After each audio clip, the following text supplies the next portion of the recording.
Breeding setup design करने के लिए कौन कौन सी चीजें पता होनी चाहिए भाई। बहुत सारे लोग जो है ना अपना सेटअप, कुछ लोग नया बना रहे होते हैं, कुछ लोग फर्स्ट टाइम बना रहे होते हैं, कई लोग ऐसे हैं जिनका ऑलरेडी ब्रीडिंग सेटअप बहुत अच्छा चल रहा है तो वो अब एक एक्स्ट्रा एक और बनाना चाह रहे हैं। और कई लोग ऐसे हैं जो अपने सेटअप से खुश नहीं है, यानी कह रहे हैं कि भाई 4 साल से मेरा सेटअप चल रहा है, सब कुछ ठीक है, मैंने अर्निंग भी की है, लेकिन अब मैं चाहता हूँ कि मेरा सेटअप जो है मैं थोड़ा सा इसको खत्म करके नए तरीके से बनाऊं। मुझे जगह कम पड़ रही है, या मेरे पिंजरे छोटे हैं, या मैंने ऐसा डिजाइन करवा लिया था कि उसके बाद से मैंने बस गुजारा किया, लेकिन अब मैं चाह रहा हूँ थोड़ा सा ठीक से बनाऊँ प्रॉपर तरीके से।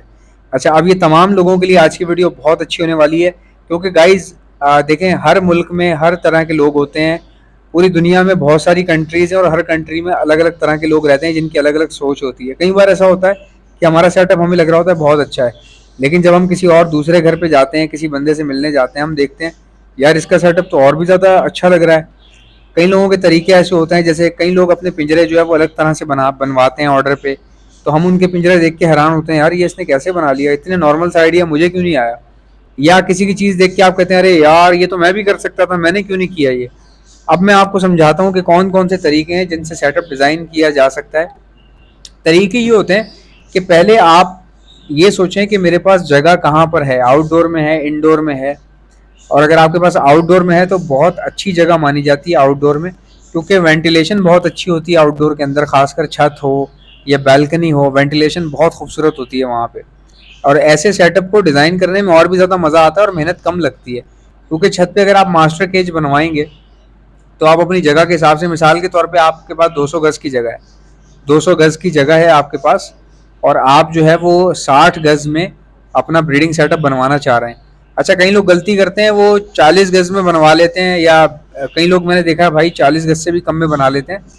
उनको मैं एक बहुत अच्छी बात समझाना चाहूँगा, वो बात ये है कि देखो भाई, आप जब सेटअप बनाते हो ना तो सोच को बड़ा रखा करो, क्योंकि कोई भी चीज़ आप डालोगे जाहिर है ब्रीड तो करेगी ना। कितने जितने परिंदे डालोगे उसमें से हाफ तो ब्रीड करेंगे ना शुरू। हर परिंदे को ब्रीड करने में टाइम लगता है, पूरा सेटअप चलने में टाइम लगता है, लेकिन बहुत सारे पेयर ऐसे होते हैं जो भाई ब्रीड कर रहे होते हैं, ऑल ओवर द ईयर आते के साथ शुरू हो जाते हैं। तो आपको इतनी सेंस होनी चाहिए कि यार मैं सेटअप बना रहा हूँ, और अगर ये सेटअप मुझी को छोटा पड़ गया तो क्या होगा, और पड़ता भी है। अब पैसे बचाने के चक्कर में लोगों के 4-5 गुना ज्यादा लग जाते हैं। कैसे? पहले छोटा सेटअप बनाया, अब ब्रीड बहुत अच्छी आ रही है, लेकिन पेयर ज्यादा नहीं बढ़ा नहीं सकते क्योंकि जगह ही नहीं है अंदर। अब बंदा फंस गया, अपने बच्चे निकल रहे हैं तो वो या तो बेच रहा है, अगर बेच नहीं रहा लालच कर रहा है, रोकने की कोशिश कर रहा है, तो वो जगह कम होने की वजह से खराब हो रहे हैं। अब वो बंदा क्या कर रहा है, दोबारा मास्टर केज तोड़वा रहा है, फिर दोबारा बनवा रहा है, कितना डबल ट्रिपल खर्चा। हमेशा याद रखें, सोचा जो जाता है ना भाई वो काम होने से पहले सोचा जाता है। एक बार काम हो गया तो बस अब गुजारा करना है, या तो गुजारा करना है या फिर डबल खर्चा करना है, सीधी सी बात है। तो किसी चीज में शॉर्टकट कभी तलाश मत करें। व्हाट एन आइडिया सर जी, आपके लिए आइडिया हो गया ना। अब मिसाल के तौर पे मुझे तो सेटअप अभी फौरन से नहीं लगाना, कहीं पे छत पे नहीं लगाना, मेरे पास छत नहीं है, ठीक है। लेकिन मैंने वो बातें शेयर कर ली जो मैं लोगों के मसले सुनता हूँ या वो मुझे बताते हैं, या कई लोग अपने किस्से सुनाते हैं।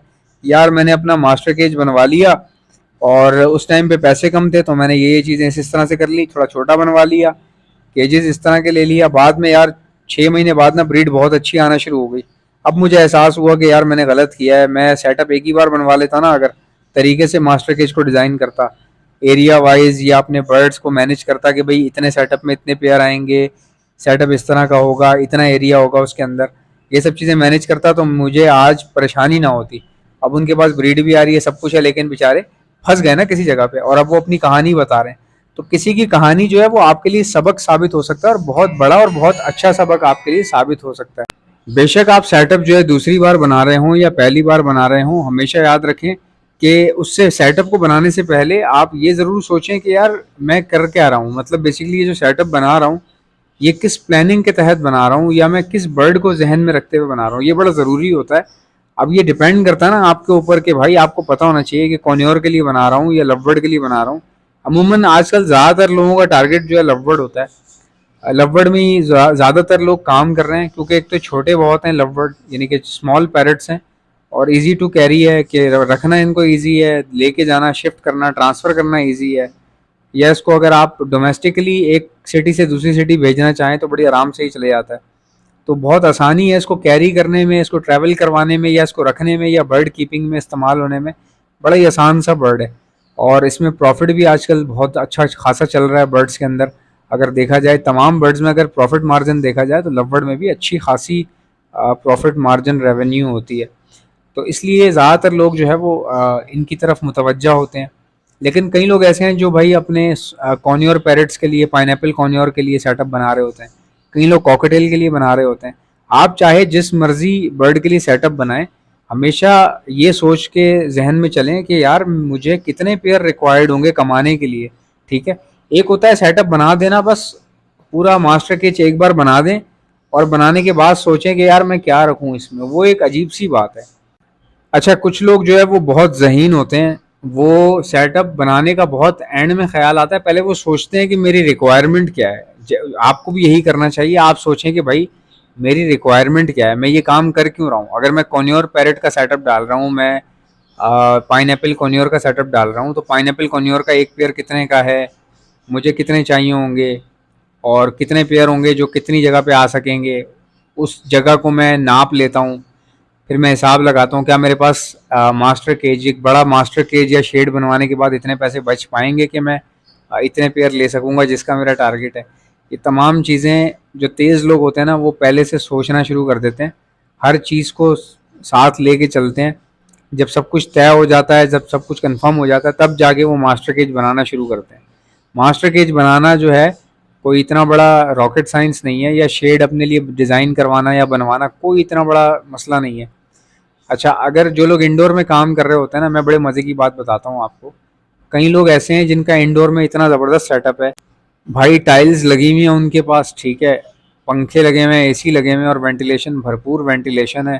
खासकर पंजाब में तो बहुत ही ज़बरदस्त इंडोर सेटअप है, क्योंकि वो लोग, पंजाब में जगह बहुत ज़्यादा होती है, तो वो छत वगैरह हो, मतलब कि बेसिकली क्या होता है, इंडोर में भी उनके पास ये होता है कि इंडोर में सिर्फ इतना होता है कि ऊपर आसमान, यानी कि ऊपर छत डली हुई होती है, ठीक है, कवर्ड एरिया होता है, लेकिन साइडों से बहुत बड़ी बड़ी विंडोज़ होती हैं या गैलरी बनी हुई होती है, ग्रिल लगाई हुई होती है साइडों पे, और वो वहाँ से धूप भी आ रही होती है, हवा भी क्रॉस हो रही होती है। तो कई लोगों ने इस तरह के सेटअप बनाए हुए हैं, कई लोगों ने मतलब कि एसी लगाए हुए हैं जिनका बहुत ज़्यादा इंडोर वाला है, कई लोगों को मैंने एसी लगाते हुए देखा है।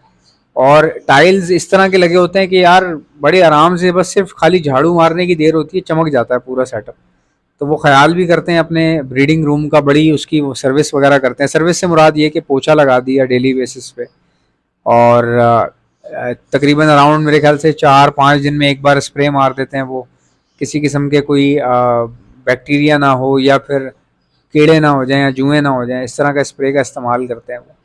तो लेकिन बड़े आसानी से मैनेज करके साथ लेके चल रहे होते हैं, उनको फ़ायदा भी हो रहा होता है। उनको फ़ायदा क्यों हो रहा होता है कि हर चीज़ ना वेल डिज़ाइंड होती है, कम पेयर होते हैं, कम मुंह से बताने में कम इसलिए कह रहा हूँ क्योंकि वो जगह के हिसाब से कम होते हैं। ऐसा नहीं है कि वो गिनती में कम होते हैं कि भाई 10 पेयर होते हैं खाली, नहीं होते, वो भी 50-60-70-80 पेयर होते हैं, लेकिन जितनी उनके पास स्पेस होती है ना, उसके हिसाब से वो कम पेयर ही रखते हैं समझदार लोग। मैंने तो यही देखा है, जितनी स्पेस होती है ना लोगों के पास, वो उसको पूरा फिल करने की कोशिश नहीं करते।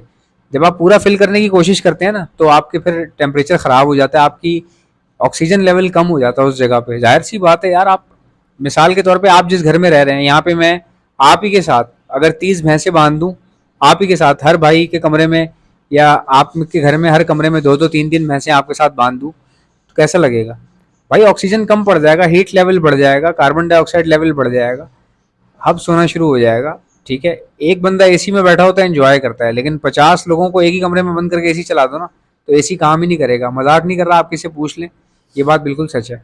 तो ब्रीडिंग जो है ना, वो आती है सब्र से, जबर से नहीं। जो आप जबरी काम करने की कोशिश करते हैं ना कि ज़्यादा मैं लगा दूंगा, भाई रेस नहीं लगानी है आपने। आप लोगों के मुकाबले मत करें, कभी भी याद रखें, लोगों के और इंटरनेट के मुकाबले मत करें। वीडियोस देखें ज़रूर, लेकिन नॉलेज हासिल करने की हद तक।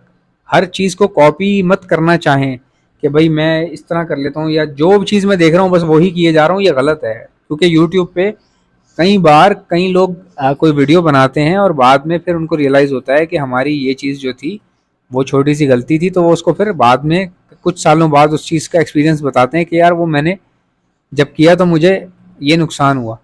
अब यूट्यूब जो है ये डिस्कशन वाला प्लेटफॉर्म है, आप डिस्कस करते हैं, जैसे मैं अभी जो बातें कर रहा हूँ डिस्कस कर रहा हूँ आपके साथ। मैं आपको करने को नहीं कह रहा कि आप लोग घरों से उठें फ़ौरन छत पे चले जाएं इस वक्त और सेटअप बनाना शुरू कर दें, नहीं।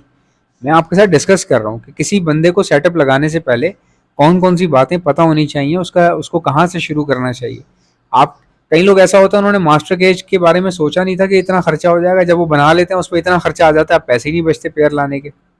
ऐसा भी फंसते हैं लोग, पिंजरे खरीदने के पैसे नहीं बच रहे होते। तो भाई बहुत सारी चीज़ें देखनी पड़ती हैं लाजमन।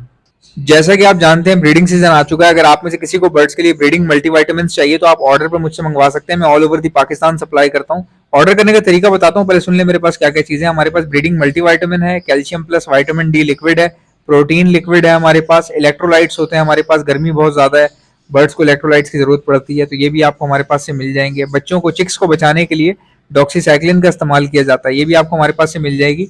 और खाली चिक्स को बचाने के लिए नहीं, ये सेहतमंद बर्ड्स को दी जाती है। अपने पूरे सेटअप पे 6 दिन का कोर्स करवाया जाता है हर महीने। तो ये बहुत अच्छी होती है। और कोई बर्ड बाहर से लाए तो उसको भी समझ लीजिए जरासीम से पाक करने के लिए, या बैक्टीरियल इन्फेक्शन अगर वो अपने साथ लाया है उसको खत्म करने के लिए भी यही 6 दिन का कोर्स करवाया जाता है डॉक्सीसाइक्लिन का। अब अगर कोई बर्ड बीमार हो चुका है, कोई बीमारी आ गई है, मिसाल के तौर पे नजला, खांसी, मोशन, बुखार या सोकड़े की बीमारी हो रही है, आंखें सूज रही हैं, बर्ड कमजोर हो रहा है, तो ऐसे वायरल लगने के बाद हार्ड एंटीबायोटिक का इस्तेमाल किया जाता है। ये भी आपको हमारे पास से मिल जाएगी। एंटीलाइसिस स्प्रे, जो जुओं के लिए परिंदों के ऊपर स्प्रे मारा जाता है, उनकी जुएं खत्म हो जाती है लेकिन परिंदे को कुछ भी नहीं होता, ये भी आपको मेरे पास से मिल जाएगी। और एक ऐसा प्रोडक्ट है जो मेरा अपना बनाया हुआ है, हैंड फीड है ये। और सिर्फ हैंड फीड नहीं है, हैंड फीड होने के साथ साथ ब्रीडिंग बूस्टर भी है। ये सॉफ्ट फूड के ऊपर छिड़क कर देंगे तो ये ब्रीडिंग बूस्टर बन जाएगा। बाकी हैंड फीड के तौर पे आप अपने लवबर्ड को कराएं, कॉकटेल को कराएं, रिंगनेक को कराएं, बेफिक्र होकर आप करवा सकते हैं। हैंड फीड करवाने वाले इंजेक्शंस और उसके आगे लगने वाली स्टेनलेस स्टील की नोजल्स, ये भी आपको हमारे पास से मिल जाएंगी। ऑर्डर करने का तरीका क्या है, इनमें से कोई भी चीज चाहिए उसका नाम लिखकर सेंड कर दीजिए मुझे मेरे व्हाट्सएप के ऊपर। मेरा व्हाट्सएप का नंबर है 0327231040। इंशाल्लाह मिलते हैं नेक्स्ट वीडियो में। वीडियो को लाइक ठोको, चैनल को सब्सक्राइब। अल्लाह हाफिज।